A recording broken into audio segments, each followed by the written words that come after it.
Howard Thurman is one of the truly extraordinary religious leaders of our time, with the kind of spiritual insights that speak above and beyond the traditional issues of race and culture and dogma. Dr. Thurman has written more than 20 books and numerous pamphlets and articles, and has lectured to countless audiences at home and abroad. Diverse colleges and universities have conferred upon him their honorary degrees. His beginnings were in a poor Negro settlement on the outskirts of Daytona Beach, Florida. There, the strong Christian influence in his early life was his grandmother, born a plantation slave.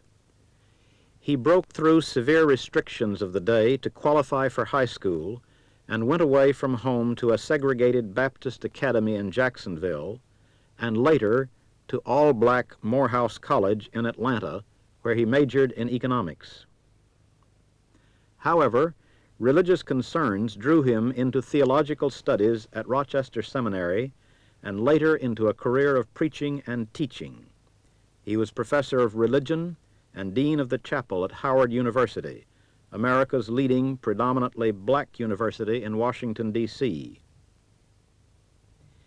He held in time the same dual positions at Boston University, where he ministered to a cosmopolitan congregation made up chiefly of white students and faculty. In those years, Life magazine described him as one of the 12 most notable preachers in America. In the 1930s, he and his wife were part of a delegation of American Negroes who spent several months traveling and speaking in India. There he had what was, for his own thinking, a crucial dialogue with Mahatma Gandhi. Partly as the result of that encounter with Gandhi, and the subsequent rethinking and reaffirmation of his faith, he and his family moved to San Francisco, where he helped to develop the interracial, interfaith church for the fellowship of all peoples. In semi-retirement, but busy with writing, counseling, and more preaching invitations than he can fill, Howard Thurman reviewed his life and reflected on the roots of his beliefs. Reading your books, listening to your sermons, it is clear that one of the major themes of your testimony to the world has been the idea of the unity of all mankind. How do you go about strengthening that sense of unity? And doesn't it go beyond just this matter of social unification? Or where do you draw inspiration for this idea? In the first place, I don't remember when I started experiencing the deep paradox at the very center of my conscious life. On the one hand, a fierce sense of privacy, of being and isolate in the world, of being driven to experience me, my own meanness, not my own meanness, but your unique quality. Yes, but my own me-ness, as if I and I alone existed in all the universe, that I had to lay claim to the very root of my being and hold it and experience it, taste it, feel it, so that none of the vicissitudes of life could tear it away from me, and I lose my sense of deep identity, not merely identity about race or culture, but my identity as a living being, but uniquely me. On the one hand. Now, the other side of the paradox, it seems to me, is the absolute necessity for relating to all of the crucial elements in the external world, people and so forth and so on, that because you are part of everything, and in a sense a part of everybody, and yet so that if I were to phrase it in a category, it would be something like this: that the only way that I can be at home everywhere is to be sure that I'm at home somewhere. So that this is how, so that deep within the experience of my own self in its profoundest sense is the key to the experiencing of every other living thing and every other person. It is not an accident, for instance, to me that I don't know where I first read the statement, the formulation of this idea, but when I read it, I recognized that I'd been thinking this a long time. That happens to us many times, and that is that the religion out of which has come the great concept of of universalism. I refer to Judaism and the 8th century and 7th century prophets, is also the religion that is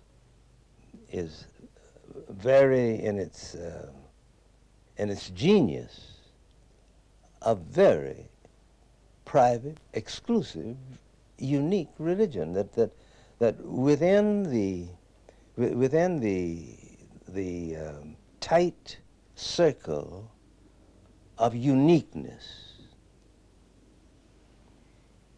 when you move down into it, what you do is you come up inside of every other living person.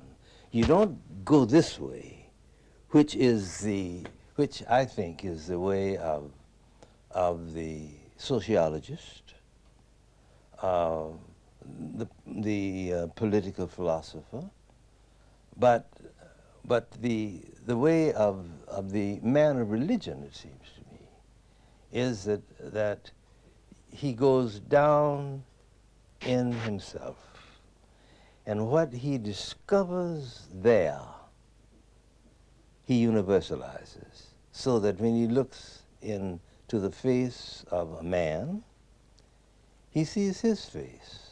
One of the middle-aged philosophers of the Middle Ages, whose name I don't remember, said that the statement "Know thyself" has been taken more mystically from the statement "Thou hast seen thy brother, thou hast seen thy God." Now this seems to me to be the essence of the paradox of my experience of myself, so that I'm always on the look out for the well, to sound almost vulgar about it, I'm on my own scent all over the world. And my assumption is that if I can't pick it up in you, my sniffer is off. So I have to work on my sniffer because it's there. Now, when I feel this way, because I believe this, then I cannot escape the ethical necessity for dealing with you, not as I would have you deal with me, but dealing with you as I deal with myself. Are you saying then that your ethical concepts are rooted in a kind of mystical experience, not just an intellectual, sociological judgment? I think that's right. It is what I experience of my own essence that gives me my clue to what life is about, what life is, and what life is about. Yes. Now, does this experience go back very early in your life? Yes, yes, it does. It goes. I think it really goes back to my childhood, and because I had to, I had constantly to affirm my own self in an environment that reduced me to zero, in an environment in which I had no standing, as it were. And it's when I was a boy, for instance, I don't know how old, 8 or 9, and I was raking leaves in the fall of the year for this family downtown, and I gathered all these leaves, and this little girl kept pulling them out, and A little white girl? yes, and showing me a beautiful leaf. But she'd scattered everything, and finally, as the kids say, I lost my cool. And I said to her, now, if you don't stop doing this, then I'm going to tell your mother. And then I realized that was a mistake because she twisted her mother around a thumb. That didn't mean anything. But then I remembered, I'll tell your father. And when I told her that, her face reddened. She wore a white pinafore. She took a pen out, came over and jabbed me with it. And I reacted. And I said, have you lost your mind? She said, that didn't hurt you. You can't feel. Now, this is what I'm talking about. Now, in the presence of that dimension in your environment, I was driven to find in the grounds of my being that which transcended everything external to me. And once I hit it, then I knew I was home free. That the environment could never destroy me because I would never say yes at my center to the external judgment. And it is out of this affirmation, it seems to me, that I began to look at the world and the meaning of my experience, the meaning of my colleagues, the meaning of the white man, the whole business. Now, of course, Affirming yourself, you could affirm the whole world. that's right. But you win it and you lose it. This is the thing. You see it, you ride high on it, and then you hit something that throws you back into the dilemma again. So it seems to me that so that I found that I had always to be at work in ways that would keep this nourished and fed and so this is why I enjoyed the silences of the dark nights in Florida and the Atlantic Ocean and the movement of the storm and all of this had a vitality that somehow swept into me, washing my shores of debris and giving me a fresh sense of my own me. Now this became, you see, as I grew older, this became identified with what subsequently was felt by me as the finger of God moving in my own spirit. What kind of personal disciplines have you used in your life? What kind of practices, habits, personal explorations have you carried on that help you in this spiritual struggle? Well, they have shifted during the years. In my earliest period,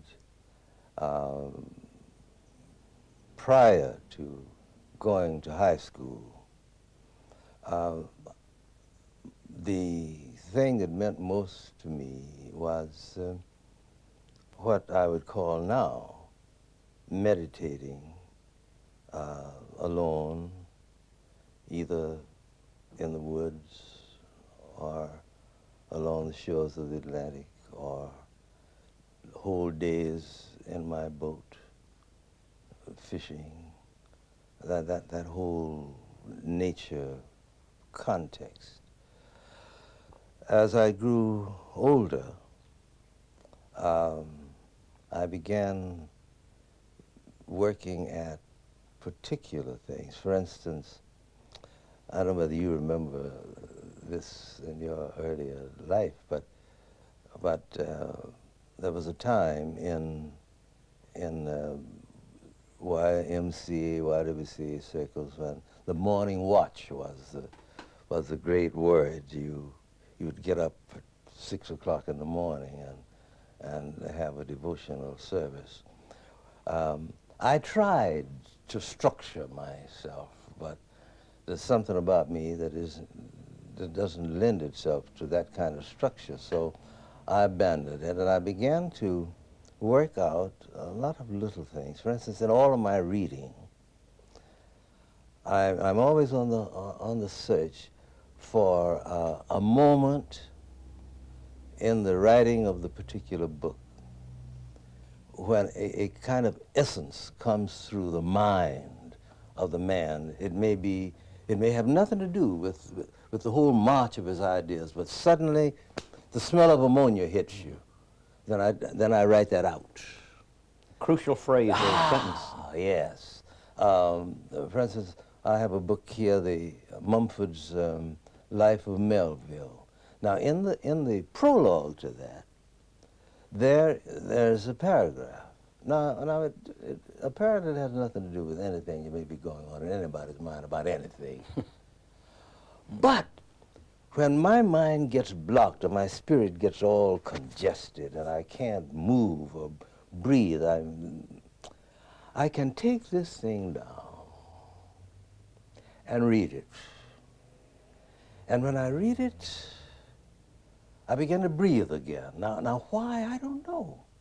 And at one time I kept notebooks. At one time I had as many as 16, 17 notebooks of poetry, of things that had sprung into my awareness at a particular time and spoke to me. And so that I follow the hunger that may be, what's the word I want, surfacing.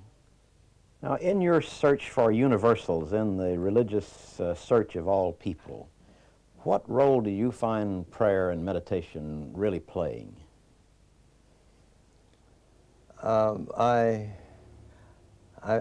find that it turns up everywhere.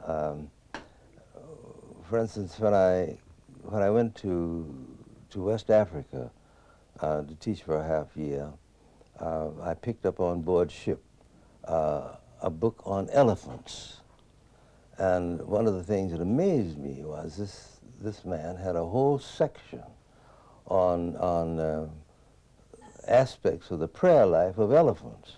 It just, I mean, it struck me as being out of bounds. And then he quoted another section from some traveler in Burma who had noticed the same thing among the monkeys. At sunset, they would go to a certain place. And then I remembered a book written by a man down in Southern California on the unity of all of life, in which he learned something about meditation because this big dog that he had charge of for 4 or 5 days or 10 days would leave the house every afternoon at sunset and find a knoll in the back part of the property and sit up there in absolute concentration until the sun went down.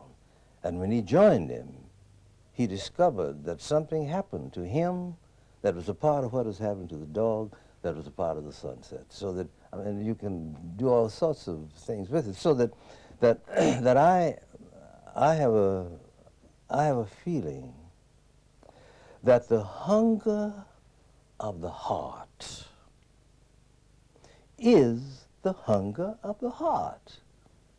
And it doesn't know anything about whose heart it is. It doesn't know anything about the history of the organism. It doesn't know anything about, It knows that the hunger of the heart, and I think, you see, that the hunger of the heart is what the Creator places as his imprimatur on everything that is created, which says that you belong to me and I belong to you. Now, so that prayer then, to me, is my experience of the hunger of my heart as that hunger is nourished. It has very little, if anything, to do with bringing something to pass out here. I regard petition, things of that sort, asking God to change things. I think that is perfectly natural to do, but I think it is something that, how to say this? It is something that I am doing to relieve something in me. Therefore, it is in a sense, it's a cry of pain. It's a cry for help. But I don't think that cry puts any pressure that will bend the will of God. God knows to the will that already. need. You see, now this is how I, so that to me, petition is perfectly natural. It's I would, and it is what it does to the prayer that is important, not the object that it achieves in the life of someone way out there. It may or may not, but that is not the issue. It seems to me that the essence of man's experience of prayer is this, that he is answered. Not his petition is answered, but he is answered. The dramatic illustration of it in the life of Jesus is very clear to me, that in the garden he prayed that the cup would pass. He didn't want to die, so forth and so on, however, whatever the Christologists do with that. But the fact is, according to the record, he prayed that the cup would pass, but the cup didn't pass. But with the desert and the sea between the petition that the cup would pass, there is a phrase, nevertheless, thy will be done. So that I think that to me, the essence of prayer is that God answers the prayer, which is far more important than answering 1,000 prayers. And therefore, it would seem to me that prayer, in this sense, becomes one of the highways by which the angels ascend, well, the ladder, I guess it is in the Old Testament, the ladder by which the angels go up and down to relate the individual struggler to the God of the universe. Now, this is no doctrine of prayer, no philosophy of prayer. The experience of prayer. Yeah, but I don't know anything about that. But I know that this, the miracle is that the hunger that is native to my heart is fed. And you see this among all men in all religions. That's right. That's right. And so that I don't bother very much about the form. If I can ever get back to this quest, then the form, the barriers that separate become what they are, barriers, but not things in themselves. And this has very profound bearing, has very profound bearing on my own life and in the way that first of all, I find myself relating to the necessities of my own world. For instance, I feel, therefore, that I can never be what I ought to be until every other man is what he ought to be. Therefore, when I administer to any man's need, what I'm doing is taking myself out of prison. So that even though it seems to be for his sake that I'm doing it, it is for the sake that I might become aware that my own hunger is being met. And therefore, when I meet another person's need, my fundamental point is to remove a barrier that's in that man's life created by his poverty or his ignorance or whatever it is that keeps this thing from surfacing so as to make him feel whole again. Now, if I don't do that, then I put the man who receives this under obligation to me. And I think this is evil because he cannot forgive me. And the only way that he can forgive me for being in a position to help him is that he sees through my what's the word I want? My manner, my spirit, that the point of all of my ministry to him is to get the roadblock out of the way so he can come into the awareness of himself. Now, does that explain why you have been so concerned about helping people with educational needs? That's right. Your Howard Thurman Educational Trust is really based upon that, I take it. Yes, that's right, because my own experience in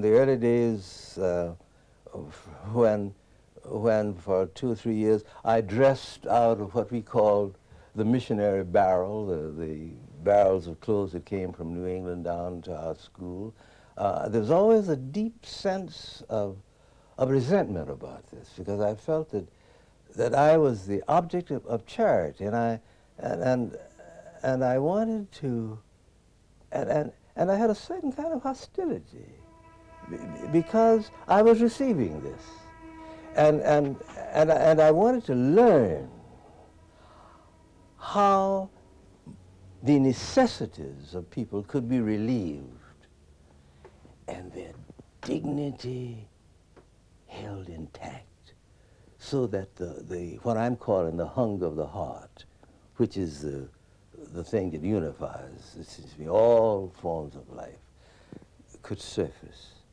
and be nourished and fed, so that what I discovered in myself, I looked for all around.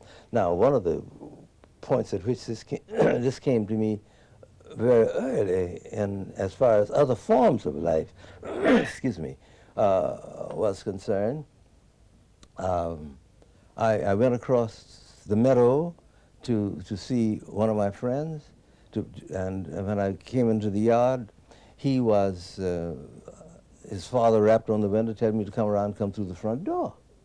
And when I came through the front door, I looked out of the window from the room where the father was with the shotgun, and there in the backyard was my friend's baby sister playing with this rattlesnake. And the rattlesnake would crawl away, she'd pull him back by the tail, turn him. They were having a wonderful time.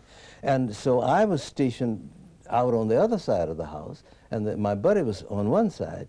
Why? So that no person could come around and introduce into this original sense of harmony and unity, divergence, violence, death, that before the conditioning took place, this little child and the rattlesnake were breathing in the same rhythmic beat. And all of man's thought, struggle, and everything else is to try to find a way by which, with all of our knowledge, this can be restored. And if that doesn't happen, I don't think that there can ever be any peace in the world, or any harmony, or anything else. We are organized to defeat it. But it's against life.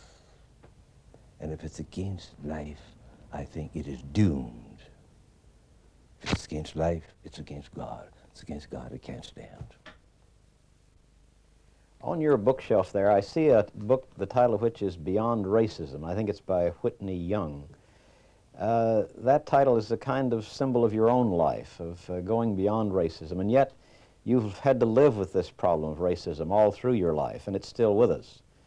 As you look back now, and as you look ahead, where do you see the racial question taking us, and what hope do you see? Are you pessimistic or optimistic or fatalistic about this great struggle between the races across the world?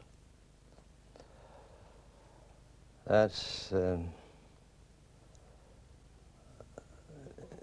it's not simple for me to plot my thinking about this. Well, I have to begin at some point. In the first place, my own sense of external identity. I've spoken somewhere in our conversation about the deep idiomatic identity. But my sense of external identity was related initially to the black world of which I was a part. And one of the things that, one of the earliest psychological problems for me growing out of my own identification with Christianity, being a part of Christianity, was the fact that nowhere in my experience of Christianity and in my reading of the books that interpreted it, did I find something that I needed, namely that what does the Christian religious experience, or I may say even what does the Christian religious experience say to me that will speak precisely to my condition as a black person in American society. Not what it says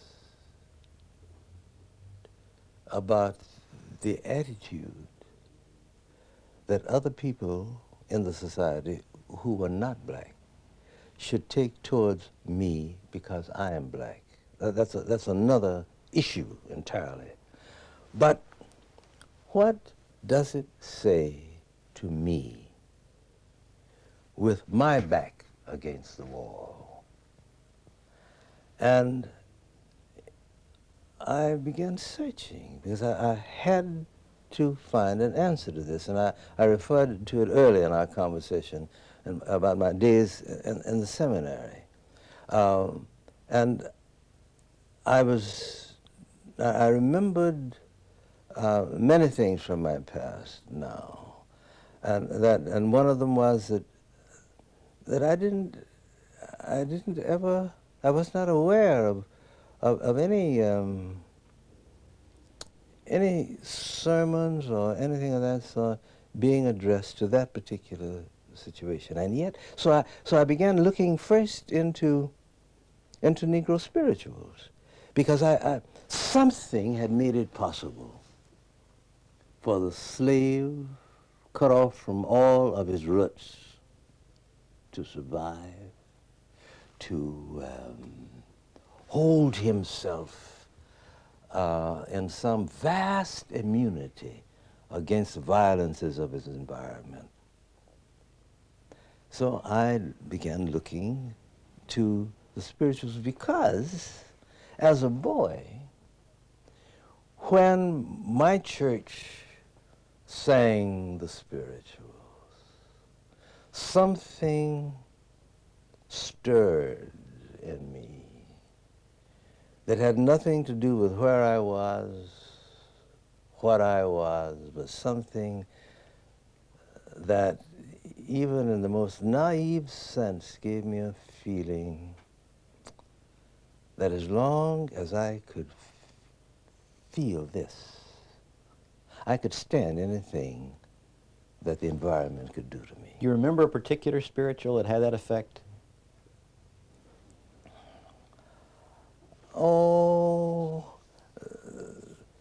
if you hadn't asked me, I could have told you. but when you ask me, it goes out of my mind. But it might drift back in again. But there was a I don't know how to say this, but there's a kind of irreducible residue of vitality that pervaded the congregation, that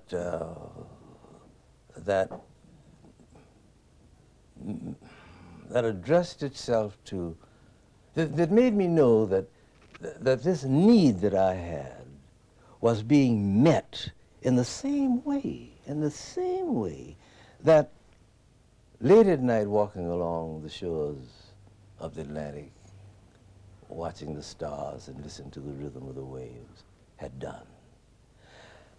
So I didn't, at that time, begin examining the spirituals to see, but I was just experiencing them, to see, so that in my moments of greatest despair, I'd find myself going back to one or the other of the spirituals of my childhood.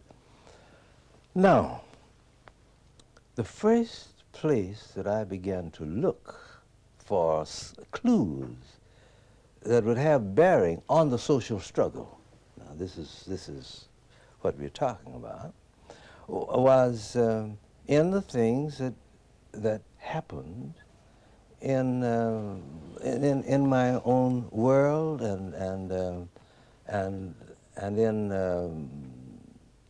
in my interpretation of Christianity, because it was a part of my heritage, you see, that I would find in my religion resources needful for all of the urgencies of my life.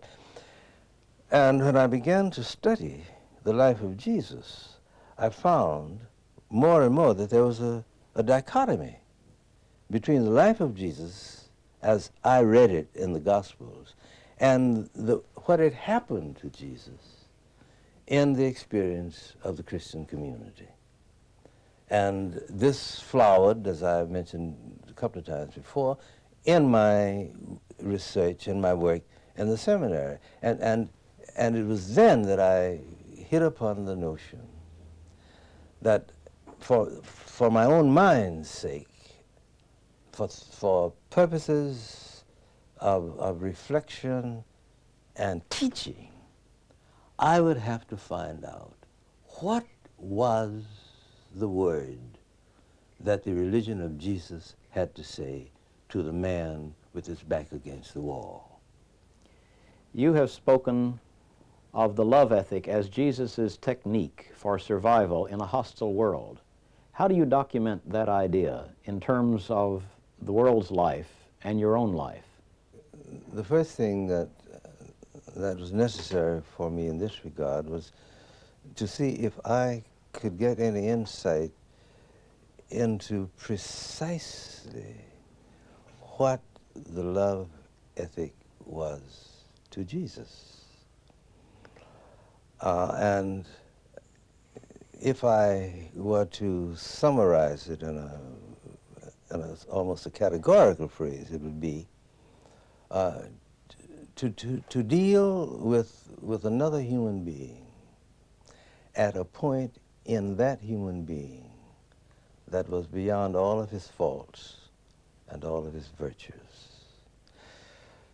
And this became the clue to his teaching about forgiveness and all the rest of it, so that when I examined his life, particularly in his relation to the enemies of his world, which was the point at which I started, the enemies within his group, the tax collector who was a great betrayer of the psychology of the Jewish people to the Roman overlord, and to the sinners, so-called, and all that group, and the Roman.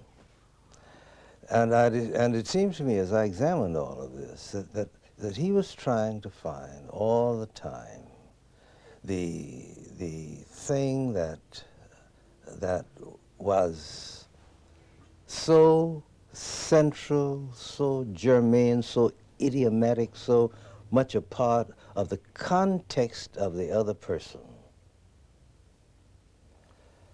that when that other person is stripped to whatever there is in him that is literal and irreducible, this would stand revealed.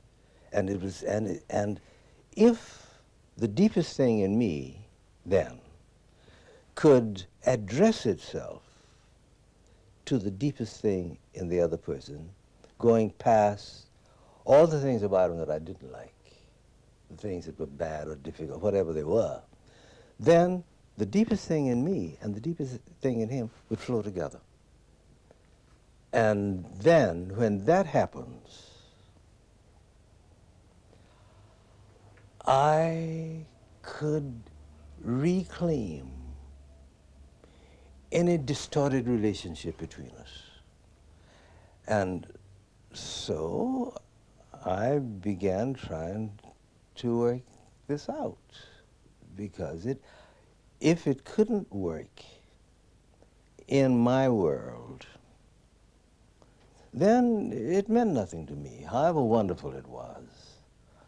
And I referred in our previous discussion how I had to work it out at the seminary, then move back to my experiences as a boy and as a young man in the South, because there was nothing in my experience of or with Jesus as I grew up that led me through this open door.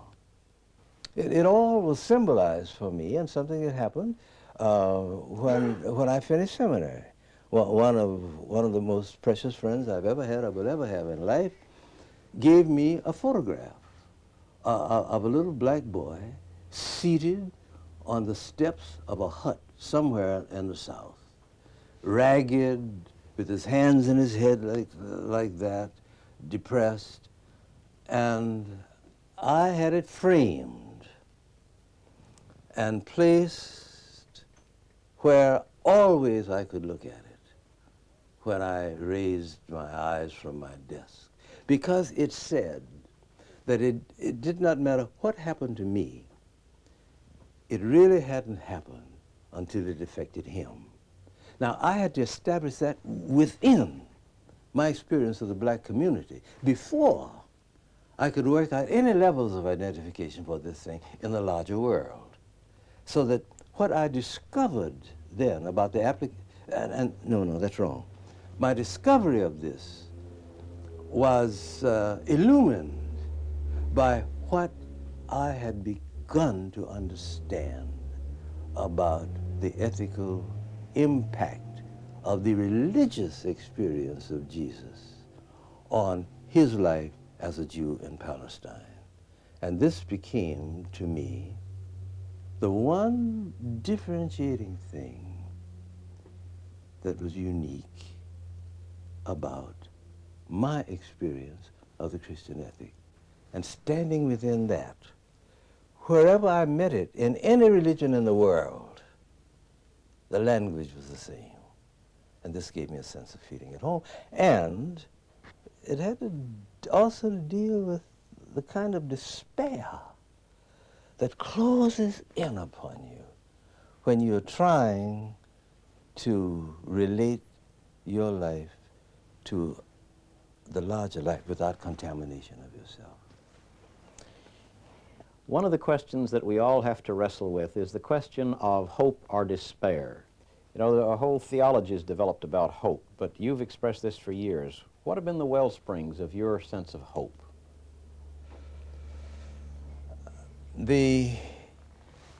I think the ground of my hope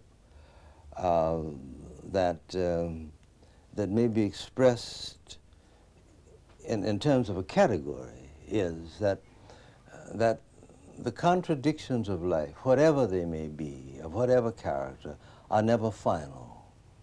That the ultimate destiny of life, of man on the planet, is one of not only of wholeness, but of the awareness of what I may call even a congenital unity. And I discovered that among my friends and other people in our society who were concerned about the improvement of man and improving his social condition and so forth and so on, the one thing they all have in common is the susceptibility to despair, the feeling that what they are doing is in and of itself good and significant, but this is against the way life is. And my conviction is that there's something that's structural in life that always insists upon the emergence into awareness of a felt, experienced unity. So that whatever I think about my success or failure with reference to any incidents or experiences of my life, my own conviction is that life is against all dualisms, all dichotomies, that all dualisms finally are exhausted in unity. So that, and this is rooted, for me at any rate, it is rooted in the insight and the feeling that has always been a part of my life since I discovered the great passage in the book that if the entire Bible were destroyed and I had the choice of one chapter, this is the chapter. What would it be? The 139th Psalm. And it is always available to me, and I find myself living with it, and it goes all through everything in me. And when I think about it, it's, well. How does it go? Lord, thou hast searched me and known me. Thou knowest my down sitting and my uprising. Thou understandest my thought afar off. How precious also are thy thoughts unto me, O God. How great is the sum of them. If I should count them, they are more in number than the sand. When I awake, I am still with thee. Whither shall I go from thy presence, or whither shall I flee from thy spirit? If I ascend up into heaven, thou art there. If I make my bed in hell, behold, thou art there. If I take the wings of the morning and flee to the uttermost parts of the sea, even there shall thy hand hold me, and thy right hand shall steady me. If I say, surely the darkness shall cover me, the dualism, even the night shall be light about me. The darkness and the light are both alike to thee. The idea that God is the God of the darkness and the light. This is the ground, it seems to me, of my own transcendent religious experience that gives to me courage even in the presence of the most acute contradictions of life. And this is the basis of my hope. For you may remember that the most original, one of the oldest and most original definitions of hope is that of an inlet that connects the lagoon to the ocean. It is that opening that gives the ocean free and easy access to the lagoon. It is that opening that gives to the lagoon free and easy access to the sea. Now, this is what hope is. That is the thing through which it seems to me that which is deepest and most fontal in me is put at my disposal in all of the details of my life, the struggles of my life, the contradictions of my life, the paradoxes of my life, because it is this that is rooted in the very nature of life and is a part of my feeling and my thought about God, you see, because to me, God is not merely the creator of life, but he's the creator of the living substance, that out of which the particular manifestations of life arise.